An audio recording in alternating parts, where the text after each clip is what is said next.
Oke, halo, selamat pagi semuanya.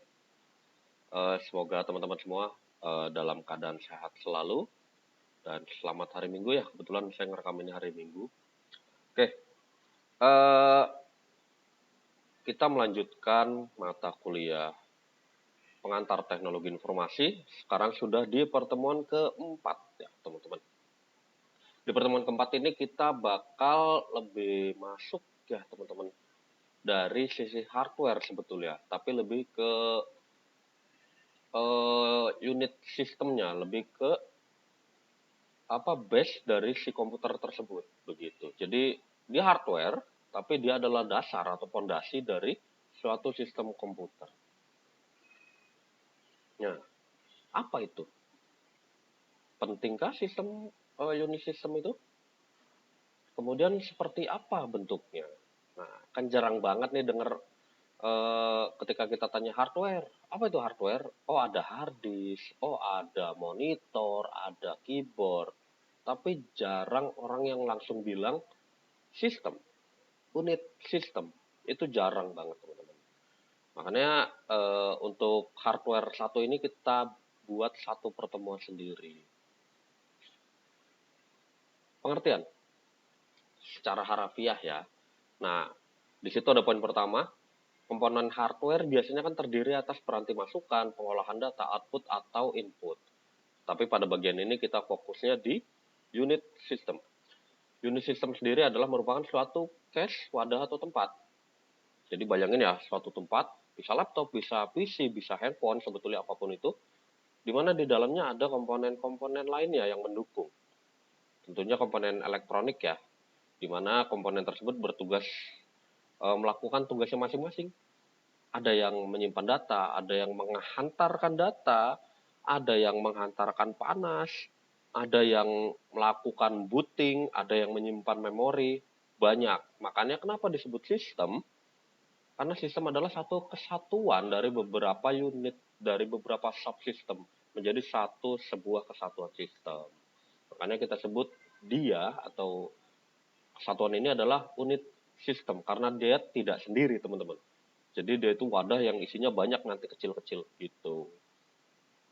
Nah, cuman namanya sistem, kita lihat ke poin keempat, si perangkat elektronik ini saling berinteraksi, teman-teman.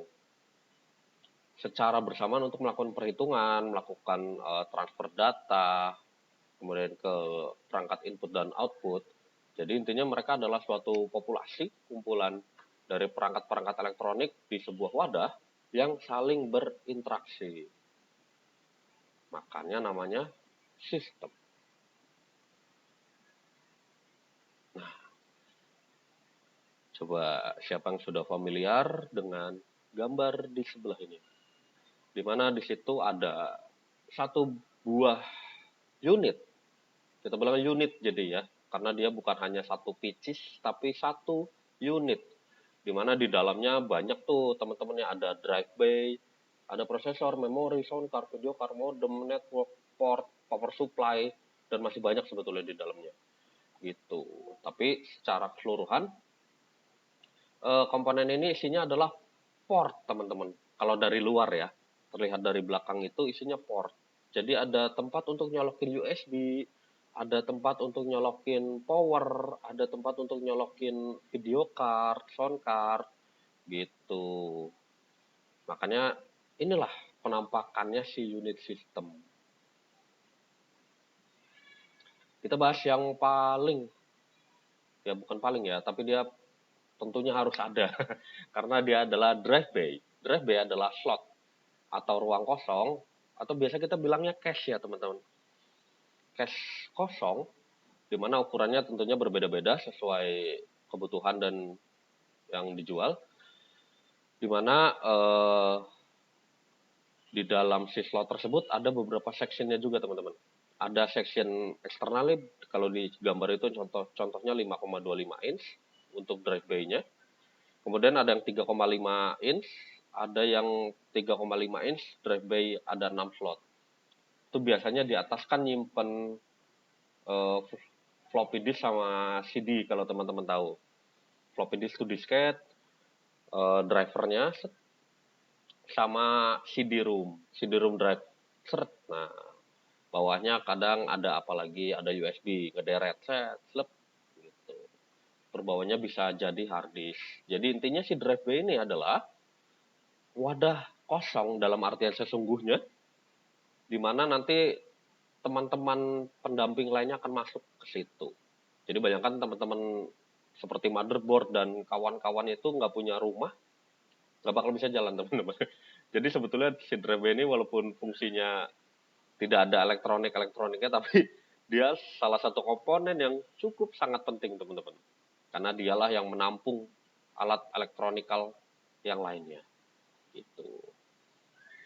Nah, kemudian inilah namanya aja udah motherboard ya, papan ibu. Motherboard itu adalah nyawa ya teman-teman. Nyawa dari sebuah komputer. Mau itu PC, mau itu laptop, handphone pun ada sebetulnya motherboardnya. Jadi secara pengertian, motherboard itu merupakan sebuah PCB teman-teman, printed circuit board.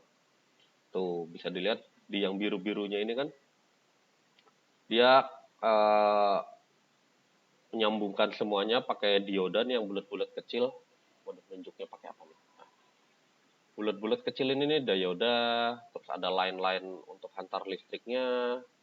Nah, makanya ini namanya PCB, printed circuit board, di mana isinya itu adalah komponen-komponen komputer seperti slot card, slot memori, slot prosesor, nih ini buat prosesor.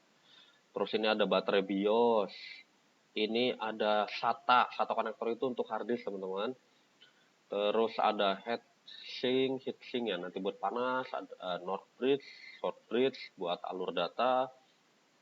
Ada PCI Express, ada colokan suara, colokan earphone, colokan USB, DVI, USB, RJ45 itu LAN, terus ada ATX power, ada CPU soketnya, jadi si soketnya itu. Kemudian ada RAM. Jadi inilah si nyawa dari unit sistem ya menurut Bapak ya. Karena dialah selain tadi kan kalau tadi bapaknya tuh dia nampung wadahnya, dia berupa kosongan. Nah, ini adalah motherboardnya. Dialah yang menampung semua elektronika yang ada di dalam komputer, teman-teman. Dialah yang menampung semua kebutuhan agar komputer bisa berjalan. Gitu. Jadi nanti semua dicolokin ke sini, barulah bisa menjadi output ke monitor, bisa menjadi sambungan ke keyboard, ke mouse, ke speaker, semuanya ke sini, motherboard. Gitu. Nah, kalau tadi saya bilang nyawa ya, si motherboard itu. Kalau ini otaknya, teman-teman. Kita bisa hidup, tapi belum tentu bisa punya otak. Nah, si prosesor inilah yang membuat si komputer selain hidup, tapi bisa berpikir, teman-teman. Kalau tadi nyawa, kalau ini roh mungkin ya. Roh atau otak. Jadi dialah biang keladi dari semua pemikiran, pemrosesan, pengingat, penyimpanan, atau proses analisa dari komputer yang setiap hari kita lakukan, teman-teman. Secara definisi silakan bisa dibaca. Prosesor atau biasa kita sebut sebagai Central Processing Unit adalah perangkat keras. Sekali lagi perangkat keras, karena bisa dipegang. Nah, dia itu fungsinya sebagai pusat pengendali atau otak komputer yang mengontrol keseluruhan jalannya sistem, teman-teman. Gitu. Jadi si kumpulan elektronika tadi yang ada di dalam drive bay di cache itu kontrolnya nih sama dia. Nah, selain itu prosesor juga memiliki tugas sebagai pengolahan data, meliputi proses pencatatan, penglihatan, pembacaan, menghitung, mengingat, mengurutkan atau membandingkan. Tuh ada juga menerjemahkan dan membawa instruksi-instruksi dasar untuk mengoperasikan komputer. Banyak banget kan fungsinya. Padahal dia hanya sekotak kecil begitu, teman-teman. Nah, kemudian si prosesor ini dibagi menjadi 3 bagian, teman-teman. Ada CU, control unit, di mana dia berfungsi sebagai lalu lintas data ya, bisa dianalogikan sebagai lalu lintas, di mana fungsinya itu mengarahkan dan mengkoordinasikan operasi-operasi yang sedang terjadi di dalam komputer. Di mana misalnya mengkoordinasi operasi dalam komputer itu, satu, mengatur transfer data, menjalankan software, serta lalu lintas output atau input. Atau bahasa manusianya itu multitasking ya teman-teman. Jadi dia adalah sebagai kontrolnya nih, mana dulu yang bisa lewat. Begitu. Bayangkan di lampu merah deh teman-teman. Itu kalau nggak ada lampu merah, akhirnya semua lain masuk semua kan. Nah, itu akan semerawut, akan berantakan. Itulah fungsinya si control unit, sebagai kontrol lalu lintas. Gitu. Jadi memprioritaskan mana yang boleh masuk. Kemudian arithmetic logical unit. ALU ya, bahasa Indonesia aja deh. ALU. Di mana dia tugasnya itu salah satunya adalah fungsi computing atau menghitung. Atau fungsi matematis, teman-teman. Di mana ada bisa perbandingan, logika, perhitungan dasar. Kalau teman-teman buka kalkulator, aplikasi kalkulator, nah itu fungsi sederhananya. Ada hitung-hitungan, logika penghitungan, logika matematis, dia yang hitung. Mungkin teman-teman kalau masih ingat ya, kita di SMP tuh pernah belajar pangkat aritmatik ya, perkalian sama pembagian itu pangkatnya lebih tinggi daripada pengurangan atau penjumlahan. Nah, dia tahu itu teman-teman. Si prosesor ini tahu logika-logika matematis seperti itu. Atau perbandingan linear, fungsi linear, atau perhitungan persamaan aritmatik lainnya, dia bisa menghitungnya teman-teman. Jangan khawatir. Padahal kita aja belum tentu bisa ya, tapi dia bisa. Itulah salah satu fungsi canggih dari prosesor. Kemudian fungsi berikutnya adalah internal memory atau main memory, berfungsi sebagai penyimpanan sementara berkecepatan tinggi untuk menyimpan data dan instruksi program yang sifatnya tidak permanen ya kalau sini ya, jadi hanya lewat sebetulnya. Kemudian si prosesor ini satuan speednya adalah hertz teman-teman, di mana ada megahertz, gigahertz. Nah mungkin teman-teman nanti kalau di rumah buka My Computer, klik kanan, ada properties, itu bisa kelihatan tuh. Misalkan contohnya tuh, nah Celeron 450 MHz MHz atau Pentium 4 1,7 GHz, Intel i5 3,6 GHz dan seterusnya. Dimana semakin besar speednya maka semakin cepat processing, set gitu loh. Nah, proses mikir si prosesor ini makin cepat teman-teman. Kalau gigahertznya itu makin besar. Gitu.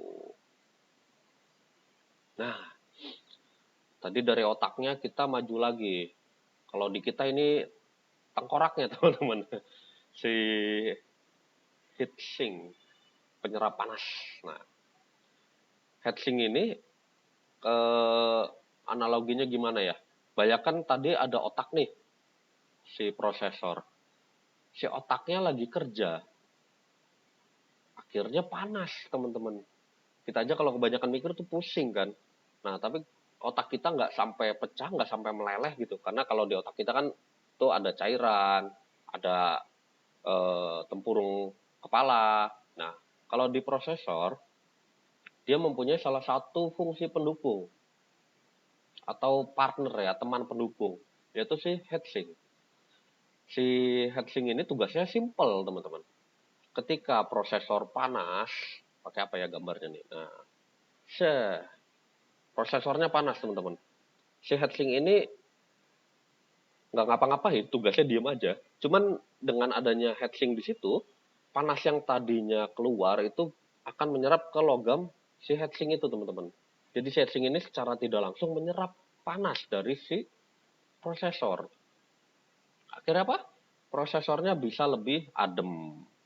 Tapi tidak berhenti di situ, teman-teman. Si heatsink ini juga, kalau cuma nyerap doang kan, heatsink itu tidak bisa melontarkan panas tersebut kemana-mana ya. Makanya ada bantuannya lagi, itu heatsink fan, kipas. Jadi ketika dari prosesor, panasnya itu terserap ke heatsink, si heatsink ini dibantu atau disupport oleh fan. Fan inilah yang membuat panas itu tersebar gitu. Jadi bayanginnya seperti alur, jadi kan set, panasnya itu kebuang set, jes, jes. Nah, akhirnya apa? Prosesornya sejuk. Tapi ada tapinya lagi nih satu, teman-teman. Aduh, ini bisa diarahin gak ya? Di antara heatsink sama prosesor nih di bagian sini nih kalau bisa kelihatan. Di celah antara heatsink dan tempat nempel si prosesor itu dikasih thermal grease, teman-teman. Atau ada yang bilang thermal pasta atau odol suhu, odol PC, banyak yang bilang ya. Tapi secara nama benernya itu adalah thermal grease. Grease itu kan gemuk ya sebetulnya, pelumas ya. Cuman kalau di sini kita bilangnya pasta deh. Jadi kayak salep. Kalau teman-teman tahu salep, persis seperti salep. Kayak odol, itu dia kita oles di atasnya prosesor, barulah kita tempelkan heatsink. Nah, fungsinya apa? Komponen listrik ketika ada celah, atau suatu panas deh, nggak usah listrik. Ketika si panas itu ada celah, celahnya tipis aja gitu. Itu si panas itu bisa menjadi penumpukan di situ, teman-teman. Karena dia tidak tersalurkan sempurna. Tuh, jadi ada gap nih. Ini prosesor, ini heatsink. Senempel-nempelnya itu dia besi sama besi nggak bakal serapet gitu. Jadi panasnya itu tidak akan tersalur dengan sempurna, teman-teman. Oleh karena itu muncullah si thermal grace ini. Bayangkan ketika di tengahnya itu ada suatu bentuk pasta, odol. Bayangkan odol. Set. Otomatis si heatsink dan si prosesor itu menempelnya akan pasti lebih erat, teman-teman. Nah, dan tentunya si thermal grace ini juga adalah penghantar panas yang baik, teman-teman. Jadi dia harus bisa menghantarkan panas tersebut ke atasnya, ke heatsink gitu. Akhirnya si panasnya tidak menumpuk di celah itu, celah dimensi itu antara heatsink dan prosesor. Gitu. Dan ini jangan dianggap remeh. Dulu Bapak sendiri pernah nyoba-nyoba pakai heatsink lain. Dulu zaman masih kuliah, banyak bangkai-bangkai komputer itu. Bapak sering ambilin, heatsinknya sering diganti, fan-nya sering diganti, dan itu secara harafiah meletus, teman-teman. Gosong. Saya kaget, lagi nyala, tahu-tahu komputernya mati. Ternyata itu literally gosong, hitam. Overheat, overclocking. Ternyata setelah saya lihat, walaupun colokan bautnya cocok, ternyata celah itu yang bermain. Dia tidak bisa terlalu terhantarkan panasnya. Makanya si panas itu numpuk di prosesor. Akhirnya prosesor kita pakai terus overheat, dan itu bener sampai gosong, teman-teman. Kayak panci kelamaan dipanasin gitu. Makanya cukup hati-hati, karena kalau teledor atau kitanya tidak peduli, bukan tidak mungkin itu bisa meletus dan jadi kebakaran, teman-teman. Tuh, ternyata di sebelahnya ada bensin gitu kan. Dia, aduh amit-amit ya. Tapi intinya jangan sembrono ya, teman-teman. Gitu. Karena namanya perangkat elektronik, ada listrik, di situ ada potensi untuk menimbulkan api. Dan api ketika sudah besar, berbahaya. Oke, lanjut. Nah, tadi udah ngomongin nyawanya, udah ngomongin mothernya, ibunya, udah ngomongin otaknya. Ini pendamping atau partnernya si otak ya, tentu, memori. Kita juga otak kan, jadi ini otak nih, dalamnya otak kan bisa nyimpan memori ya, teman-teman. Nah, gitu kurang lebih. Memori internal. Di mana si memori internal ini sebetulnya menyimpan 3 poin utama, teman-teman. 1, OS, operating system atau sistem operasi, ya cuma dibalik aja. Terus program aplikasi seperti yang teman-teman pakai, Microsoft, Photoshop, dan lain-lain. Serta data yang sedang diproses atau informasi yang dihasilkan. Nah, mungkin yang ketiga ini teman-teman jarang dengar. Data diproses. Masuk memori ya? Loh iya. Bayangkan teman-teman lagi baca buku, itu cet di depan mata, masuk ke otak. Bayangkan otak itu prosesor. Teman-teman di otak itu ngapain? Mikir kan? Ini buku ngomongin apa, dibaca.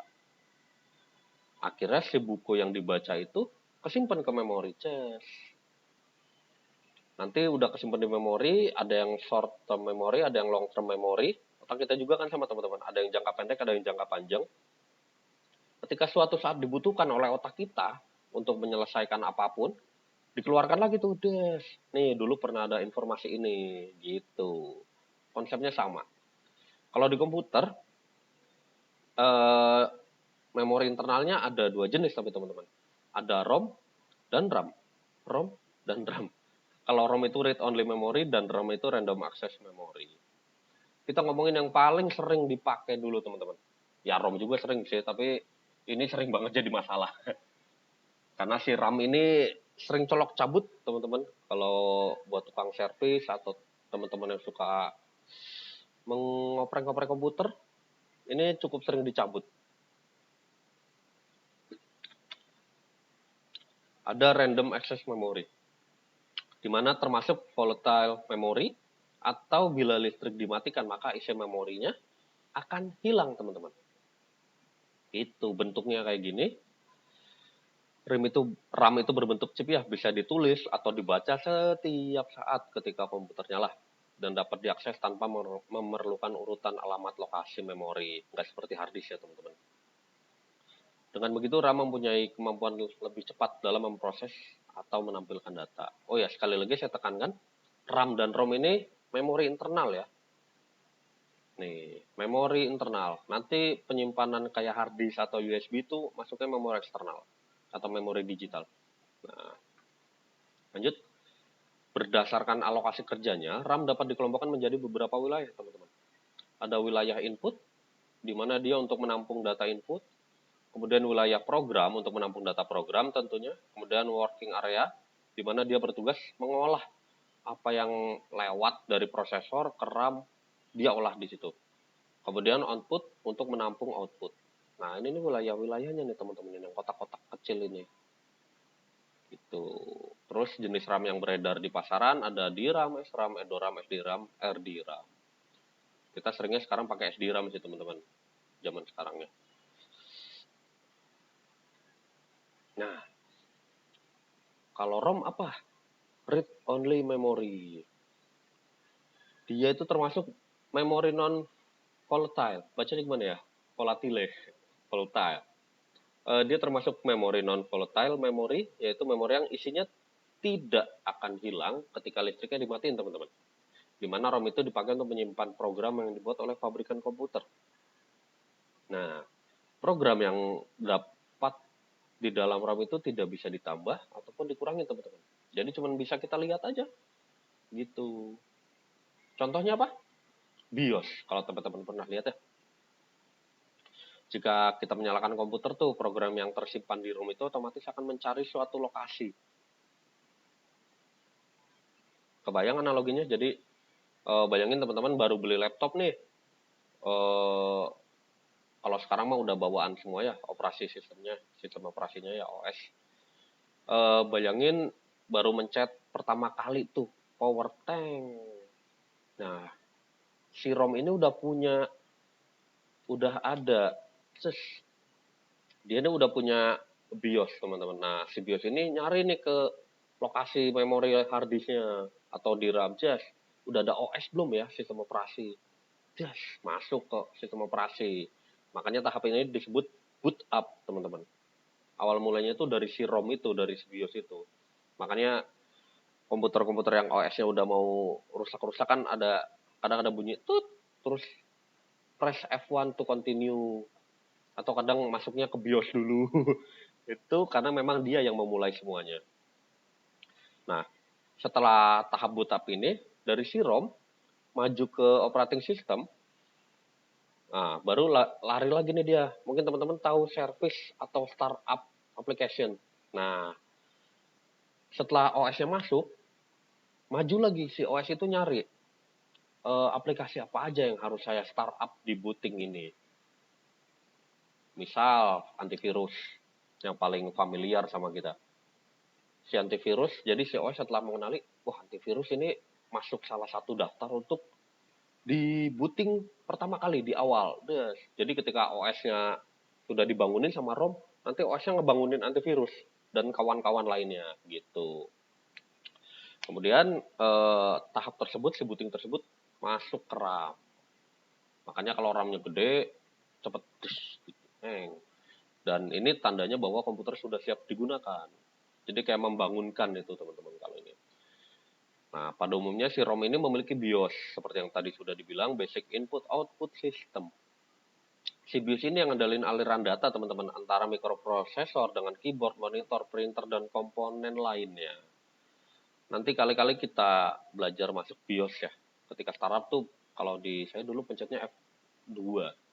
Ding, ding, ding, ding, ding, ding. F2 ditekan-tekan aja pas boot up. Nanti dia nggak langsung ke OS, tapi nahan sebentar di BIOS. Nah, di BIOS itu ada pengaturan-pengaturannya, teman. Yang udah pernah nyoba, silahkan dipelajari deh. Banyak settingan dalam di situ. Nah, ini bentuknya si ROM. Di mana sistem operasi yang terdapat di dalam hard disk dipindahkan oleh program linkage atau bootstrap. Kemudian selanjutnya ditempatkan di dalam RAM. Misalkan ya teman-teman, pada Word kita beri instruksi simpan. Ini flow-nya ya. Saving. Kalian pikir itu hanya semudah memencet satu tombol? Tentu tidak. Sinyal simpan itu dikirim dulu ke operating system. Ke operating system itu Windows 7, Windows 10, Windows 11, Linux, dan lain-lain. Kemudian OS ini meriksa dulu nih. Ini filenya korup nggak ya? Bisa disimpan nggak ya? Kalau bisa, saya ngasih tahu BIOS dulu nih. Ngasih tahu BIOS. Jadi BIOS itu kan basic input output system. Dia yang ngatur instruksinya sebetulnya. Oh bisa nih. Habis ngasih tahu BIOS, nyimpenlah si OS tersebut. Nge-write ke hard disk. Nah, gitu. Dan si ROM ini nempel ke motherboard ya teman-teman. Cabutnya susah. Jadi kalau bisa jangan dicabut. Begitu. Dan emang nggak boleh juga sih. Karena dia membawa aplikasi bawaan yaitu si BIOS itu. Nah, kemudian tadi kan cuma RAM ada ROM. RAM dan ROM. Ternyata ada satu lagi adiknya mereka teman-teman. Yaitu namanya cache. Cache itu teman-teman kalau pernah buka web browser mungkin mirip-mirip history ya, cache atau cookies kalau teman-teman tahu itu. Jadi dia itu sifatnya temporer dan ukurannya kecil teman-teman. Tapi speednya sangat tinggi. Di mana si cache memori ini berfungsi sebagai perantara antara prosesor dan RAM. Kenapa perlu cache? Bisa kita lihat dulu di poin kedua, prosesor memerlukan cache, bacanya gitu bukan ya? Cache memori untuk menyimpan data atau program sementara. Sehingga aksesnya dapat dipercepat, teman-teman. Pekerjaan prosesor semakin ringan, selisih kecepatan besar antara CPU dan RAM dapat dijembatani. Cara kerjanya gimana? Bisa dilihat di gambarnya. Urutannya tuh ada cache memori, ada prime memory, ada secondary memory. Dimana dari cache itu, dari CPU, si otak tadi, dia bakal nyari dulu ke memori terdekat. Ting, cache. Woi cache, ada data ini enggak? Oh, kayaknya ada deh. Kasih. Beres, selesai itu. Input outputnya hanya 2. Ting tung. CPU nanya, cache, ada data ini enggak? Ada, kasih. Nah, case kedua, cache ada data ini enggak? Wah, enggak ada. Nah, si CPU ini ngelanjutin lagi tas ke primary memory, ke RAM, RAM ada data ini enggak? Enggak ada. Lanjut lagi ke hard disk. Gitu. Makanya ini semua makanya saling berkaitan antara besarnya RAM, besarnya hard disk, dan busnya juga berapa lebarnya. Karena jalurnya cukup panjang teman-teman kalau dia nggak menemukan suatu data. Nah, terus analogi si cache ini gini teman-teman. Bisa dibaca, kelewat. Bayangkan Anda sedang mengerjakan skripsi di sebuah meja. Berhari-hari nih teman-teman. Jadi tentunya akan membuka bukunya banyak banget ya. Akan buka buku banyak. Awalnya sedikit cuma 1, 2, 3 bisa disimpan di meja. Akhirnya bertambah lagi buku referensinya disimpan di laci bawah. Akhirnya bertambah lagi referensi bukunya dan disimpan di lemari yang ada di depan kamar. Anda mengerjakan skripsi itu bukan 1 atau 2 hari teman-teman, berbulan-bulan. Ya nggak berbulan ya. Kalau banyak revisi dan nambah semester ya itu mah lumayan. Nah, bayangkan teman-teman ini 1 bulan deh lagi ngerjain skripsi. Meja pasti banyak buku. Teman-teman bakal mencari kemana dulu supaya lebih cepat dalam membuat skripsinya atau mencari referensi yang diinginkan. Tentu akan nyari ke meja dulu. Lihat dulu ke meja. Oh, ada buku manajemen, ada buku statistik, ada buku perhitungan linear. Oke, saya butuh perhitungan linear. Pakai. Jadi teman-teman hanya perlu mengambil.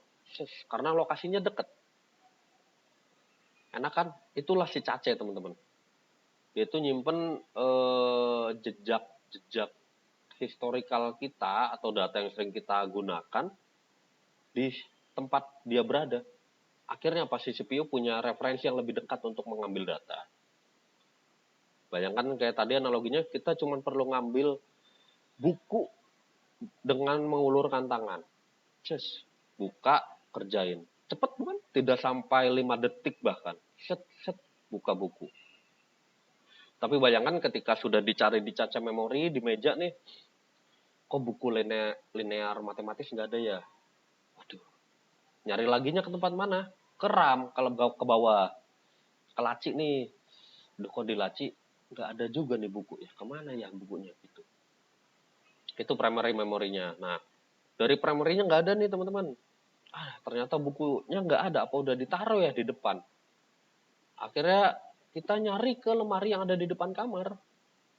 Ke secondary memory. Dan itu di lemarinya banyak kan. Waduh, nyari alhasil setengah jam buat nyari buku doang. Gitu. Akhirnya apa? Waktunya lebih lama. Karena memerlukan lalu lintas yang lebih panjang. Makanya itulah perlunya fungsi cache memori mengefektifkan pekerjaan dari CPU. Gitu. Akhirnya CPU-nya tidak mudah capek, tidak mudah panas, tidak mudah lelah, bisa bekerja lebih cepat. Begitu. Kayak analoginya tadi kita cuma pakai tangan ke meja, atau harus jongkok, lihat laci di bawah, atau harus jalan ke lemari di depan. Capek kan? Taunya lemarinya ada di depan perumahan. Waduh, makin jauh kan? Harus jalan dulu. Akhirnya capek. Kita ketika kembali pun lemes, pegel.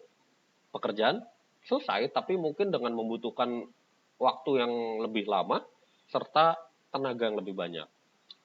Oleh karena itu, dibuatlah si caca memori, agar mempercepat dan membuat pekerjaan prosesor lebih efektif.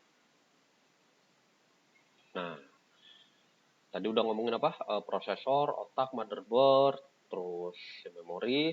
Nah, kita keluar sedikit. Tadi di drive bay ada kotak-kotak kosong ya.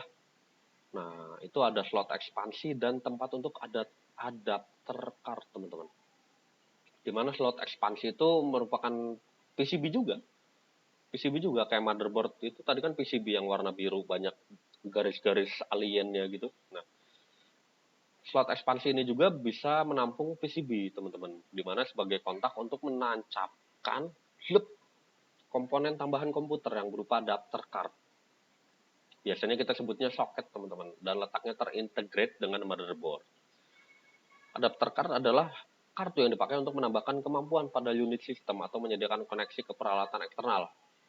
Bisa video card. Yang kalian kenal mungkin paling gampang dan familiar itu GeForce. GeForce TX sekian. Jadi video card. Untuk membuat output gambar lebih tajam, bisa untuk gaming.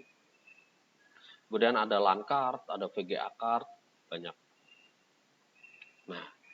Posisinya di sini teman-teman. Mana si PCI? Ini port bawaan nih teman-teman. Untuk peripheral. Ada mouse, ada keyboard, ada RJ45, ada display, ada ini mouse keyboard. Tuh, ini satunya mouse, satunya keyboard. Ada USB. Dia udah integrate teman-teman. Ini slot-slot bawaan. Nah, tapi beda hal ketika kita pengen nambahin sesuatu. Nambahin LAN card atau nambahin display card buat main gaming. Nah, di sini ada Agape. Nanti Agape ada penjelasannya lagi di belakang. Terus mau nambahin sound card misalkan, ternyata soundnya ini rusak nih. Ini kan ngeluarin sound nih, konektor. Wah, rusak, pasanglah sound card di PCI slot ini. Waduh, saya pengen internetan. Tapi ininya rusak RJ45-nya, slotnya. Pasang di sini network adapter. Gitu. Jadi si PCI ini bisa memungkinkan kita untuk menambahkan sesuatu di dalam unit sistem kita, teman-teman. Si RAM mana ya si RAM? Oh ini lotnya RAM, teman-teman, random access memory. Nah, slot ada apa aja kebanyakan yang sering dipakai? AGP, bukan EGP ya, AGP, Accelerated Graphic Port. Adalah port yang secara khusus dirancang untuk video card, teman-teman. Gitu. Jadi memiliki saluran point-to-point yang memungkinkan pengontrol grafis mengakses langsung ke memori. Ini buat nempel-nempelin GeForce nih teman-teman, silahkan bisa ditempel di sini. Kemudian ada PCI, Peripheral Component Interconnect, di mana dipakai untuk memasang perangkat keras ke komputer. Seperti yang tadi saya bilang, bisa menambah USB card. Oh, USB mah bisa dari LAN ya, bisa dari itu ya, port biasa ya. Terus ada teman-teman yang tahu TV tuner, silakan bisa dipasang di situ, atau sound card, LAN card, dan lain-lain. Jadi intinya untuk menambahkan sesuatu kebutuhan kita gitu. Nah, ini ada network card di mana berfungsi untuk menyediakan slot untuk dihubungkan ke jaringan khususnya LAN. Ini peripheral juga ya teman-teman, dan dia juga ada PCB-nya tuh. Ini PCB yang hijau-hijaunya nih. Terus yang kuning-kuningnya ini nempel ke PCI. Slep ke sini. Nah, ini si network tentunya untuk menghubungkan kita ke suatu jaringan, bisa internet atau server atau intranet dan lain-lain. Menggunakan koneksinya dari RJ45. Nah, ini contoh video card, teman-teman. Nanti yang nempel ke AGP. Tadi apa singkatannya AGP? Accelerated Graphic Port. Di video card ini bisa menyediakan interface kepada pengguna, teman-teman. Interface itu apa? Antar muka. Bahasa Indonesianya ya. Antar muka ya ini yang ada di muka kita. Mudah kan? Antar muka itu yang kita lihat di monitor sehari-hari, teman-teman. Kita memang ada driver bawaan ya kalau install OS, jadi Intel HD bla bla bla. Nah, cuman untuk para gamer atau bagi orang yang memiliki modal lebih, bisa membeli video card sendiri, teman-teman. Video card ini bisa mendukung atau meningkatkan kualitas dari display interface yang kita lihat.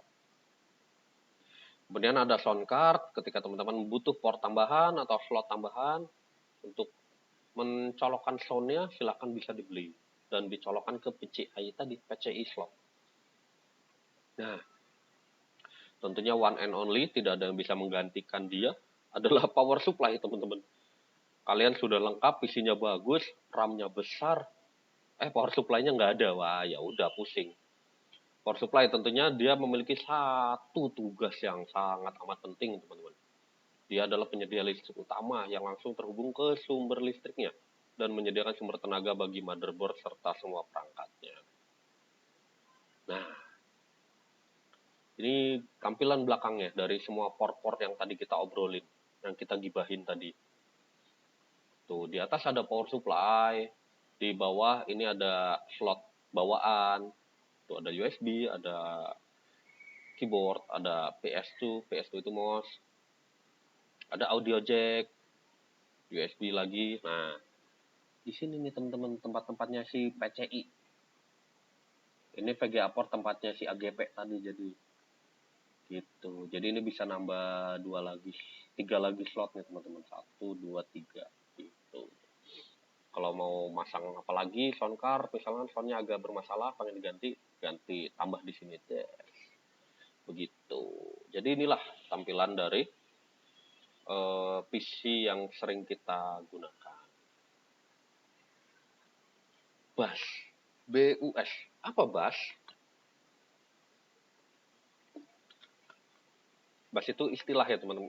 Nggak ada singkatannya setahu saya ya.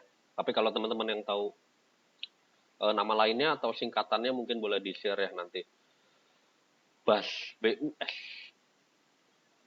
Dia kita bayangkan atau kita analogikan sebagai bus beneran ya teman-teman. Bisa. Jadi si bus itu adalah sebagai atau istilah yang kita gunakan di mana si bus ini adalah suatu saluran.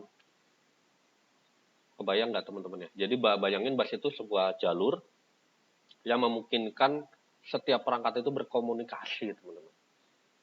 Jadi tentunya si komputer tadi yang ditampung oleh oleh motherboard di dalam drive bay, mereka kan tidak akan bisa berfungsi kalau tidak saling berinteraksi, teman-teman. Prosesor tidak berinteraksi dengan memori, tidak berinteraksi dengan PCI dan lain-lain. Mereka tidak akan jalan, mereka cuma nempel di situ. Siapa yang nyambunginnya? Bus. Dia mengantarkan listriknya, teman-teman. Dan bukan cuma mengantarkan listrik, tapi si datanya juga. Jadi si bus itu kayak saluran-salurannya gitu, teman-teman. Itu bisa dibaca aja. Langsung ke yang ketiga nih, sebuah bus biasanya terdiri dari beberapa jalur yang disebut lebar bus. Menunjukkan berapa banyaknya data yang dapat dikirimkan pada satuan waktu.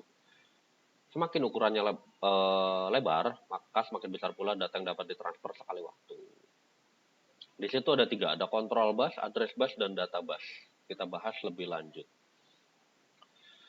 Dalam arsitektur komputer merujuk pada bus yang digunakan oleh sistem komputer untuk menghubungkan semua komponennya, teman-teman, sehingga dapat menjalankan tugas. Sebuah bus itu adalah sebutan untuk jalur di mana data dapat mengalir dalam komputer. Nah, jalur-jalur ini digunakan untuk komunikasi, teman-teman, dan dapat dibuat antara 2 elemen atau lebih. Gitu. Kemudian data atau program yang tersimpan dalam memori dapat diakses dan dieksekusi oleh CPU melalui si bus ini. Gitu. Jadi CPU, memori, bayanginnya rumah, sekolah. Kalian lewat apa dari rumah ke sekolah? Lewat jalan. Nah, si jalan itulah bus. Itu, teman-teman. Nah, kemudian sistem bus ini merupakan jalur komunikasi yang mempunyai fungsi khusus untuk menggabungkan dari satu subsistem ke subsistem lainnya. Secara fungsional dibagi 3, teman-teman. Data bus, address bus, dan control bus terakhir. Data bus. Di mana data bus itu berfungsi untuk mentransfer data antara prosesor dengan memori atau output device lainnya. Tuh, makanya dia sambungnya itu dari CPU ke I/O. Ke I/O. Gitu. Jadi dari CPU ke I/O, dan atasnya selain I/O itu hanya ke address bus. Gitu.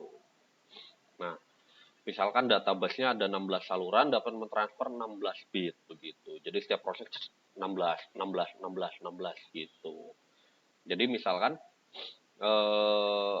ada nge-save nih, nge-save-nya katakanlah butuh source memorinya 36 KB kilobyte. Nah, kemampuan si bus ini kan 16 nih. Jadi dia 2,5 jadi ya, 32. Sisa 4. Nah, 32 seperapat. 2 seperapat. 2 seperapat proses jadi 1, 2. Nah, gitu. Jadi dia salurannya bakal lewat ke si database itu 2 seperapat kali. Ya 3 kali jatuhnya ya.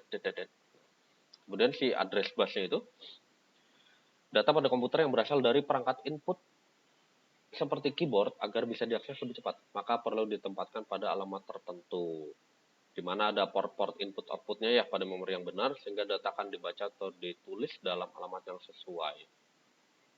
Kita lihat address bus dari CPU, ting, dia ke memori sini, ting, terus ke sini juga nih, ting, ke memori, ke input output juga nih, ting, input output, ting. Nah, beda kalau ini kan tingnya mentok ke sini nih teman-teman, nggak nembus ke atas gitu. Kemudian lanjut ke control bus. Data dan address bus dipakai bersamaan oleh seluruh komponen komputer untuk transmisi data. Oleh karena itu, perlu adanya satu alat pengendali, teman-teman. Di mana si control bus inilah tugasnya. Itu untuk saluran untuk mengontrol akses ke saluran alamat dan penggunaan data untuk melihat kesiapan memori untuk menerima. Kontrol. Nih. Jadi dia nih nahan nih. Nutup. Jadi dari data address bus, naik dulu sih sini. Teng. Memori bisa nggak nerima nih? Oh bisa, naik.